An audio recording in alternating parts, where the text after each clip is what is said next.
Well, thank you very much for staying on News Today. My name is Kimini Nyamani. A scores of homes at Glife and Patriotic in the South municipality have been flooded following spillage of the Wager Dam. The situation is so severe that residents have been compelled to pack their belongings to safety. A frustrated resident who identified herself as Mercy said when she called, the Ghana Water Company Limited on Monday opened the gates to spill water in the dam as it reaches its limit to protect the facility. Matilda Omega was there earlier, and here's the playback. So Udin. Maybe somewhat quick is it. The BSC Wahadana. We in the first time I'm better Hanama is you are. Say have for how many years now? So I see, it's alleged that they said because of the Ghana tradition, it can't be done that way. So they thought the best way is to open it up down here. That is why we're experiencing this.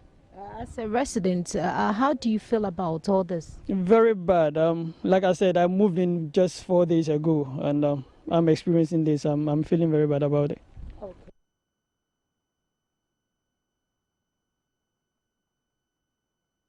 Well, Matilda Omega joined us over the telephone. She gave us a quick update on the situation in Glife and Opitico, especially when the rains have started pouring again.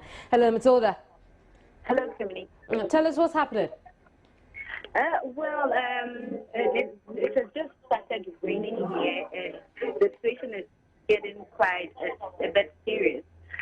Residents have started out of this area already because to where the levels where the water have gotten to, some has gotten to the window level, some it has already flooded. So many of them it has entered their rooms, and many of them have started packing out of this area as it has started raining. And most need to understand, it's not confirmed yet, but some residents also told me that when the thing started last night at 10 p.m., one guy tried packing his things out around dawn, and he was we don't know if he was electrocuted or he was bitten by a snake, but he just fell in the water, and then all of a sudden he was rushed to the Kodibu hospital. Then he was pronounced dead this morning.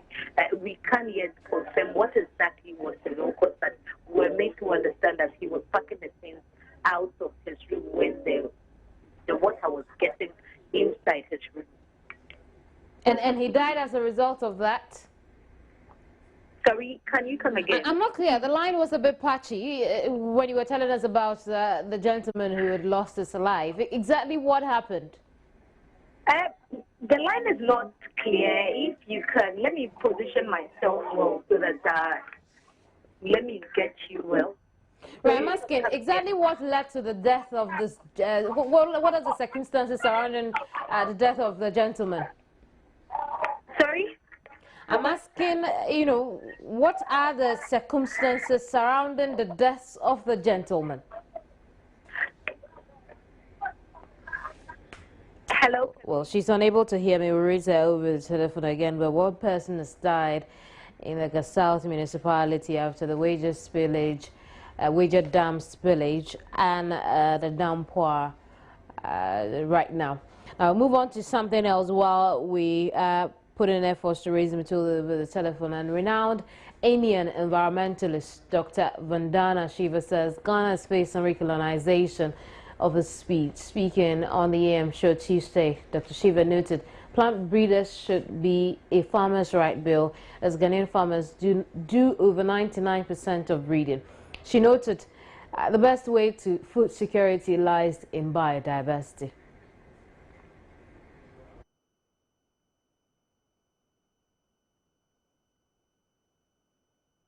What's brought me to Ghana is the fact that what Ghana is facing is what India is facing, is what Tanzania is facing, what Zimbabwe is facing, what the US is facing, what Europe is facing. A recolonization and a new resource grab, this time of the living wealth that we have evolved over 10,000 years of farming, our seeds. And these seeds now are claimed to be the intellectual property of 5 companies. I was very privileged to have been at a meeting in '87. The biotechnology industry, as it is called, which is really the genetic engineering industry, which is the chemical industry, which was the war chemical industry, they said, now we've got to control the seed for profits. And the only way to do it is through genetic engineering, taking a patent, and through the patent collecting royalties from poor peasants. How do we make sure that the poor peasant farmers who tend to tilt land in many of the countries we find in the developing world get their money's worth, really will live long enough, generations beyond theirs, to always till their land and get what they are worth? So an honest plant breeders bill should be a farmers' rights bill, because 99.9% breeding has been done by farmers who have given us the tremendous diversity of crops. The millets, 200 varieties of rice in India, thousands of varieties of corn in Mexico. They are the ones who evolved this working with nature. In '94, the same arguments were made in India that World Trade Organization requires that a plant variety breeders' rights bill be passed. There are two ways in which corporations own the seed. The first is through patenting, which means they claim it's an invention and therefore they get a royalty. And the second is they claim breeders' rights, which the latest version of that international agreement between corporations is called UPOV 91, which as far as the farmer is concerned has the same impact. Farmer can't save seed, farmer can't exchange seed, farmer can't evolve seed. Now '94 they said to our parliament the same thing, that you've got to pass this bill, UPOV 91, which is like the Breeders' Rights Bill of Ghana, because it's a WTO requirement. We showed that the text in WTO, in Article 27.3b, is sui generis. It does not say UPOV. Ghana should make its own law, and it should be a farmers' rights law.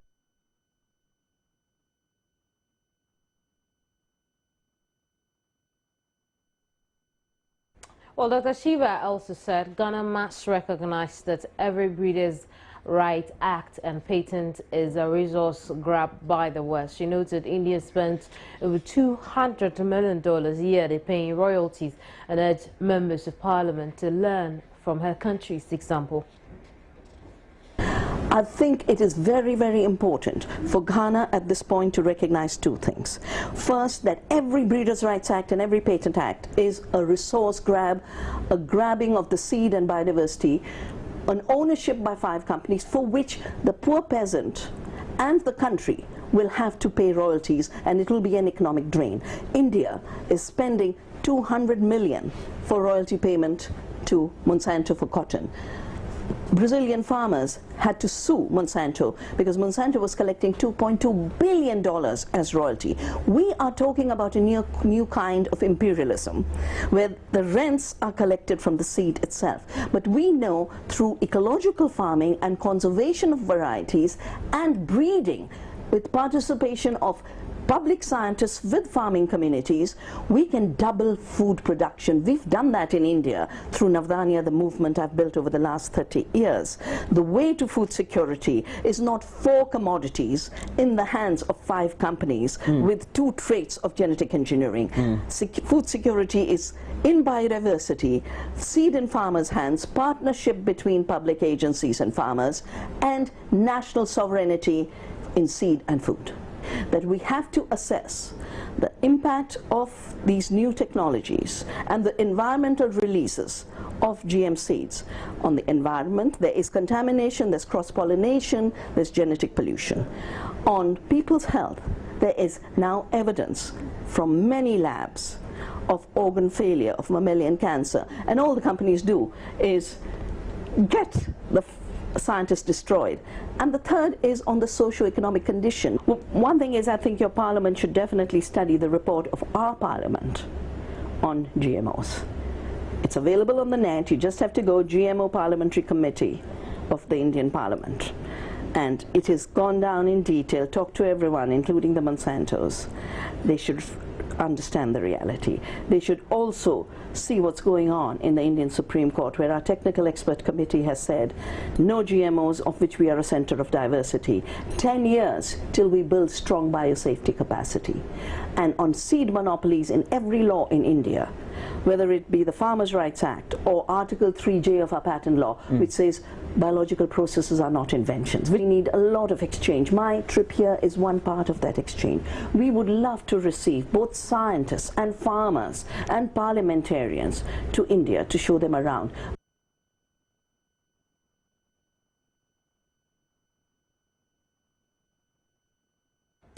Well, sympathizers and supporters of the opposition New Patriotic Party Tuesday morning to the streets of Kumasi to protest harsh economic conditions.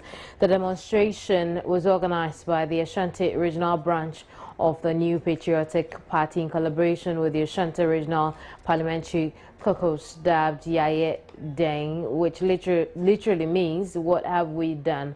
The demonstration is also against the failure of President the Mahama-led ruling National Democratic Congress to fulfill the plethora of promises it made to Ghanaians in the run-up to the 2012 presidential election. Mohammed Nuruddin was with them and he's joined me now over the telephone from the Ashanti Regional Capital, Kumasi. Hello, Nuruddin. Hello, Kamini. Tell us about this demonstration.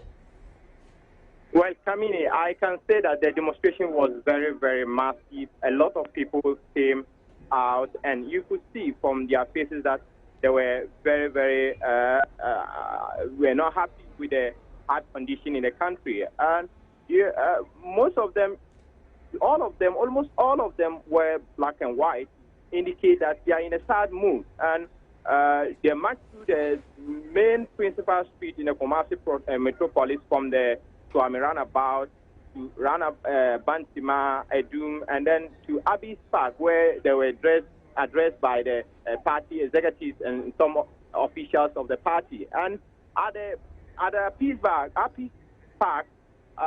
Chairman Wuntumi, the current regional chairman of the MPP, said that over 1 million of people have signed a petition asking the president to resign because of the current condition, the current hardship of the country, the current hardship that Ghanaians are facing in the country, and that so President Mahama should resign immediately, because this is what the people are asking him to do. And he also said that the MPP have also promised to give out 3 million uniforms, free uniforms to school students, because the president has promised to do that, but they haven't seen anything like that. Most Ghanaians didn't get the uniform, so they are going to do that to the Ghanaian students. And most of the officials of the MPP also spoke about the current hardship in the country, about the economy, and about school fees and other issues that are very relevant to them. I see. So what now? What after the demonstration? What have they been telling you? Kamini? Hello, Mohammed. Yes. I was asking, what have they been saying about the demonstration, the next step after it? Yeah, they are saying they are going to embark. If they have not seen anything positive, they are going to embark on another demonstration, and that one, it could be a different thing altogether. They're saying every demonstration that they organize in the Kumasi metropolis, it changes. The first one, many people came, but as compared to this one, they can say that a lot of people came out. And the next one, they would decide something different. What they're going to do is that they would lock up national insurance offices in the region if the president the president does not do anything about the capitation. They're going to lock up every office of the national insurance scheme in the region. I see. Thank you very much, Mohammed, for that report. Mohammed Nuruddin joined us from the Ashanti Regional Capital, Kumasi. Now let's talk about some education matters. And the Cape Coast Polytechnic, I'm sure you may well know, has been closed down. The closure is in compliance with the Polytechnic Act, which says a school will be closed down after 21 days of continuous strike. The decision for the shutdown was taken after an emergency board meeting of the school on Friday. Now, the Polytechnic Teachers Association of Ghana embarked on a nationwide strike to protest unpaid book and research allowance. The Cape Coast branch of POTAC began their strike some 4 weeks ago. Meanwhile, final year students of the school have been told to go home and return next academic year to write their final exams. Continuing, students are also expected to proceed on attachment. James Dugra is president of POTAG and he's joined me over the telephone. Hello, James. Hello, my sister. Thanks for your time once more. But James, you recall that there were reports that indeed the NLC had decided to take POTAG to court to force you into the lecture theatres because they believe your strike is illegal. What has become of that? Well, since the case is before the High Court of Accra, I don't think that we have much to say. But I think it's to be very frank, we have delayed with this process, and our students are going through, unimaginable, frustrations, and we are just living with the powers that be that things should be taken so that we all get back to the classroom. Well, you sound as though you'd appreciate a settlement out of the court. Pardon? I'm saying that you sound as though you'd appreciate a settlement out of the court.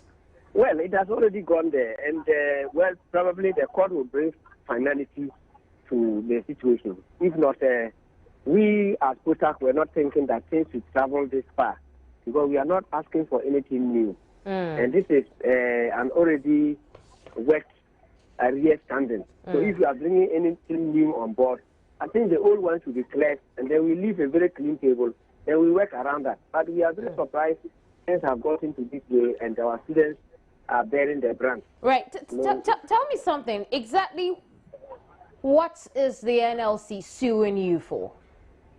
Well, they are ordering the court to, it's a motion for the court to order us to call off the strike because they describe it as illegal. I see. Thank you very much, James, for your time. James Dugra is president of POTAC. Away from that, let's talk about health. The Famina Health Center in the Adanse North District of the Ashanti region continues to register high level of malaria cases. So officials say about 60% of cases recorded at the center in the first 4 months of 2014 have all been malaria. Deputy Chief Physician Assistant to the facility, Nana Oforiatta, describes the situation as very alarming, therefore requiring proper attention. 3 out of 5 patients who attend the health facility are being diagnosed of malaria. According to Nana Oforiatta, the health center is embarking on a number of controllable measures to manage the transmission of the parasite in the district. Other diseases the facility records include upper respiratory tract infection, which represent 20% of cases, and diarrhea, 10%. The figure, according to officials, however, declines during the drying season. But they say they are conducting rapid diagnostic tests on every patient who will visit the center as part of effort to control the disease. Malaria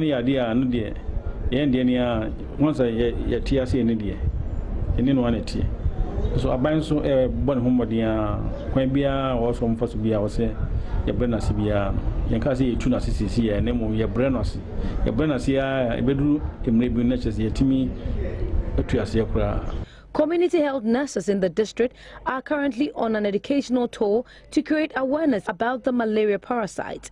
With the rapid growth in population in the district, the health center is increasingly being stretched. Nana Oforiatta is therefore appealing for a district hospital to help contain patients and provide quality healthcare delivery to residents. Before now, the health center has had no ambulance to transport patients in critical condition to other facilities to receive medical care.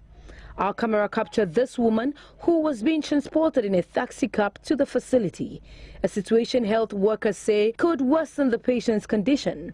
Meanwhile, Member of Parliament for the Adansi North constituency, Atabuafo, has presented an ambulance to the health facility to enhance their response to the emergency situation. Nana Oforiatta commended the effort of the MP and called on other individuals and institutions to do same.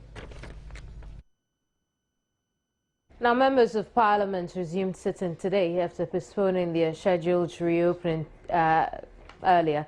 Parliament initially announced plans to resume business on Tuesday, May 27. Emmanuel Ante is a parliamentary correspondent and has joined me over the telephone. Hello, Emmanuel. Hello, Kamini. Tell us what's been happening in Parliament since they resumed. Well, Parliament resumed this morning, and the Speaker gave his opening remarks. And from his opening remarks, what he was saying, he just talked about the reasons why Parliament had to be postponed. And surprisingly, he didn't mention any money issues. He says that the rainstorm that hit Accra the previous week was partly to be blamed for it because it destroyed the roofs of the chamber. And so they had to postpone the sitting for it to be repaired before they come in. So that was what he said. And he also says that he also charged the ministers to submit bills that are in their possession for the House to work on and work on it on time to ensure that there is improvement in the living conditions of the people coming in. And, Please go ahead. Okay. In the opening statements of the deputy minority leader, normally after the speaker gives his remarks, welcome remarks, the leadership will also give their own. And with the opening remarks of the deputy minority leader, the minority leader himself is not here. He is in Kumasi, we are told, as we are all aware of their demonstration in Kumasi. The deputy minority leader was talking about the corruption that is being linked to Parliament and the fact that they need to do their or to perform their oversight responsibility well. And he linked that to unavailability of the funds, especially the statutory funds, that is disturbing or it's disrupting the works of the various agencies and the districts that are supposed to be enjoying this fact. And he also says that Parliament or the leadership must ensure that all money is owed them and all other issues should be given to them to be able to do their oversight responsibilities. The majority leader in his turn also agreed with the minority leader and says that they are going to do all that they can to ensure that corruption is tackled and that the allegations made against Parliament is really resolved or is being cleared. And so this is what has been happening. And he also encouraged the minority to be fully involved or engaged in the works of Parliament so that the work is moved on or work in Parliament moves on smoothly. So, Kamini, this is what has been happening in Parliament today. I see. So beyond these opening remarks, what should the Ghanaian people expect from Parliament today? Well, Kamini, this sitting will not be that long like the first sitting. This second meeting is going to be short. It's probably about a month and a week or so. It's not been confirmed to us yet, but it won't be more than a month and a half. So Parliament will be sitting in a short time. But in this sitting, they are saying that they are committed to ensuring that everything or all the various bills and other problems that were brought to Parliament or were brought on floor of the House that were postponed or were pushed to other times, they will ensure that they tackle all those pressing matters. And so they are hoping to ensure that everything that has to do with the economy, everything that has to do with the people, directly linked to the people, are resolved and are tackled to ensure the smooth responsibility. Right. So a bit more light on attendance today. Well, initially, meeting was not highly attended. To be frank, today's sitting was not highly patronized, and that is to be expected because it's always the situation in every first day of the parliamentary meeting. Most of them are not here. The minority, especially, most of them are in Kumasi. Most of them did not arrive. But getting to the latter part of today, they just closed the parliament. They just adjourned sitting. Close to the end, a lot more people started entering, especially the majority side. So attendance, I would say, was, let's say, a little bit encouraging, considering the fact that this is what we see every opening sitting of Parliament. I see. Thank you very much, Emmanuel Ante, for that. We've been speaking with Emmanuel Ante. He is a parliamentary correspondent. Now, there's this news today, top stories. One death recorded as scores of homes at Glife and Upetekwe in the South municipality flooded following the spillage of the Wager Dam and the heavy downpour. Renowned Indian environmentalist Dr. Vandana Shiva says Ghana is facing recolonization of its seas.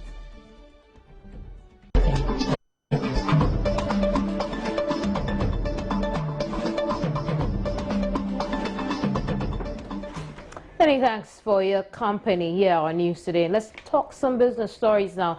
And the Secondary High Court has restrained the Ghana Gas Company, Sinopec, and 3 others from carrying on with any activity on the land on which they operate. The companies are working to complete the gas infrastructure project at Atuabo in the Western region to enable the country produce its own gas by the end of the year. The project, when completed, is expected to process 150 million standard cubic feet of raw gas per day from the Jubilee oil field.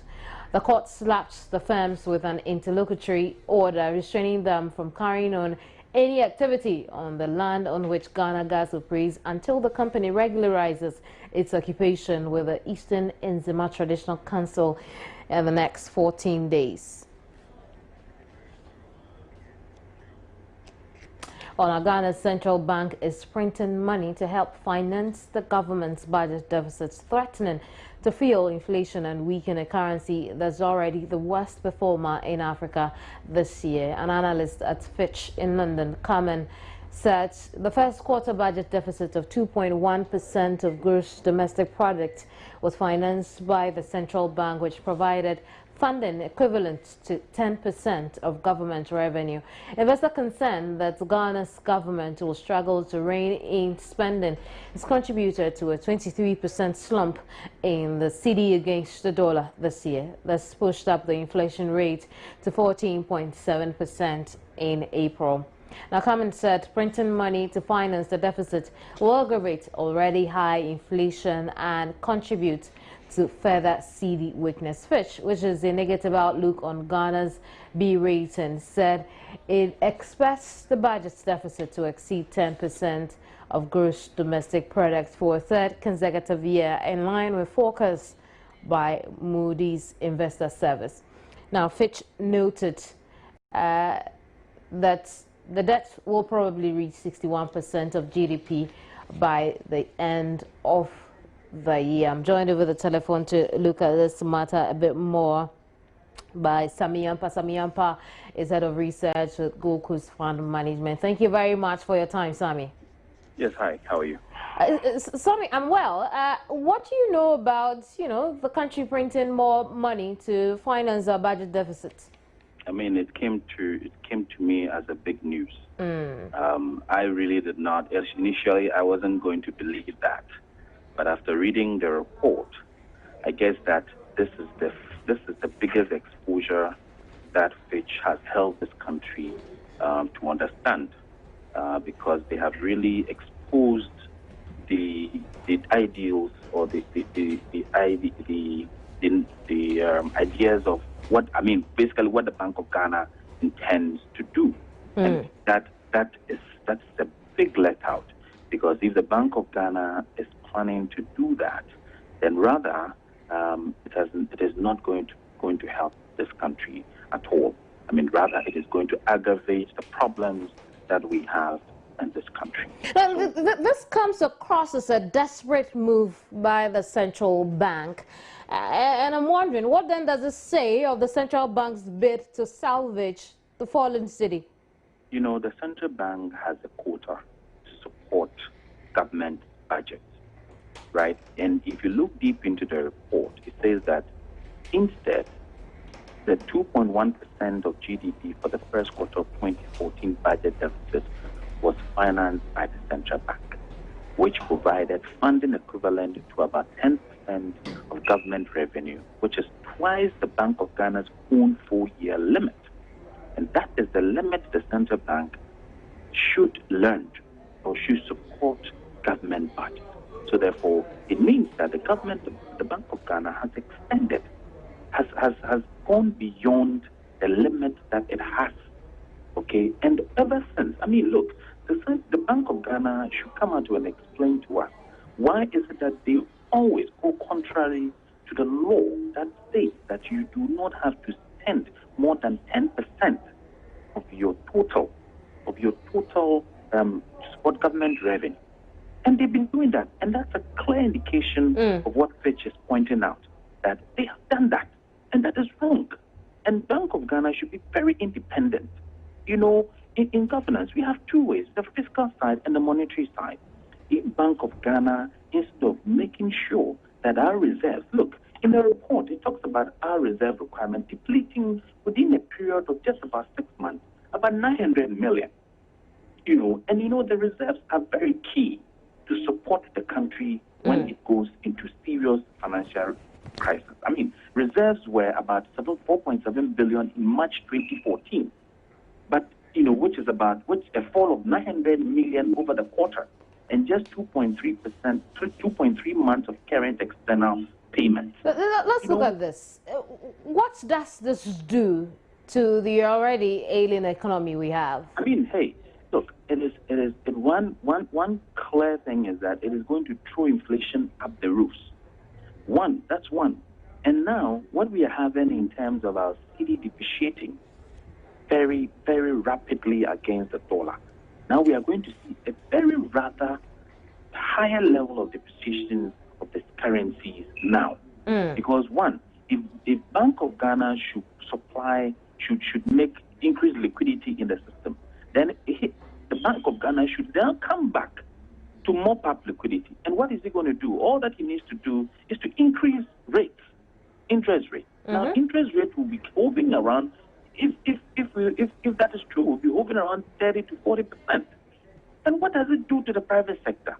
We are just going to throw this country off the growth trajectory, you know. So I'm just hoping that this is not true. That I mean, if you read the report right well, it says that it's an option. It could be an option that the Bank of Ghana might want to take, but perhaps we should then send that caution to the Bank of Ghana not to take that option. I see. Thank you very much, Sami. Will be very grievous for this country. Absolutely. Thank you very much, Sami. Sami Yampa is head of research with the Gold Coast Fund Management.